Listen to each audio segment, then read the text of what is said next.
গুরুত্বপূর্ণ হরমুজ প্রণালীতে ইরানের নিয়ন্ত্রণ মেনে নেওয়া ছাড়া যুক্তরাষ্ট্রের কাছে দ্বিতীয় কোনো পথ নেই বলে জানিয়েছেন ইরানের সেনাবাহিনীর মুখপাত্র আমির আকরামেনিয়া।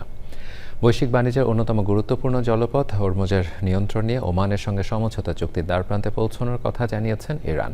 সংযুক্ত আরব আমিরাত জানিয়েছে হরমুজে ইরানের সামরিক বাহিনী আবুধাবির আরও একটি জাহাজে হামলা চালিয়েছে।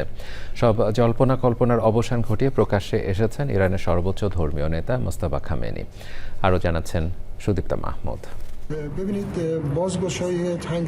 হরমুজ প্রণালীতে নতুন করে ইরান যে নিয়ন্ত্রণ আরোপ করেছে সেটি পরিবর্তনযোগ্য নয় বলে মন্তব্য করেছেন ইরানের সামরিক বাহিনীর প্রধান মুখপাত্র। সামরিক বাহিনীর মুখপাত্র আমির আকরামেনিয়া সতর্ক করে বলেছেন, যুক্তরাষ্ট্র যদি এর নিয়ন্ত্রণ নিয়ে কিছু করার চেষ্টা করে তাহলে বর্তমানে যে ক্ষয়ক্ষতি হচ্ছে সেটি আরও বাড়বে। বৈশ্বিক বাণিজ্যের অন্যতম গুরুত্বপূর্ণ জলপথ হরমুজের নিয়ন্ত্রণ নিয়ে ওমানের সঙ্গে সমঝোতা চুক্তির দ্বারপ্রান্তে ইরান। তবে এই চুক্তি জলপথটি পুরোপুরি উন্মুক্ত করার জন্য যথেষ্ট নয় বলে জানানো হয়েছে। সংযুক্ত আরব আমিরাত জানিয়েছে হরমুজ প্রণালীতে ইরানের সামরিক বাহিনী আবুধাবির আরও একটি জাহাজে হামলা চালিয়েছে।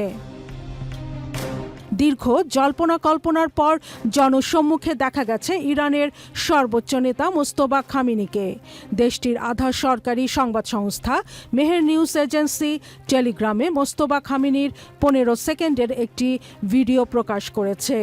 ভিডিওটি কখন বা কোথায় ধারণ করা হয়েছে মেহেরের প্রতিবেদনে তা স্পষ্ট করা হয়নি। এমনকি তার পাশে থাকা মানুষগুলোর পরিচয়ও জানা যায়নি।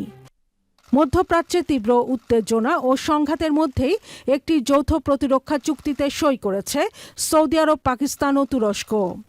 সৌদি আরব, পাকিস্তান ও তুরস্কের মধ্যে মক্কা প্রতিরক্ষা চুক্তি ইরানকে লক্ষ্য করে করা হয়নি বলে জানিয়েছেন নেতারা। Sudipta Mahmud, channel I.